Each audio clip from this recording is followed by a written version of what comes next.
They say JavaScript moves all your variables to the top, but that's a myth. Let me show you what actually happens when JS hoists code. In this code, we have two variables and a function.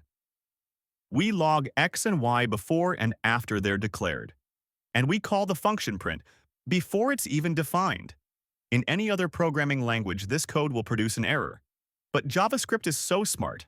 JavaScript runs the code in two phases. 1. Memory creation phase. 2. Code execution phase. In the memory phase, JS will go through all the code and assign memory to all the variables and functions.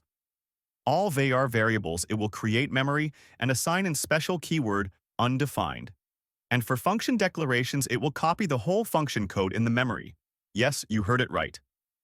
In the code execution phase, JavaScript executes the code line by line, one at a time, in top-to-bottom manner.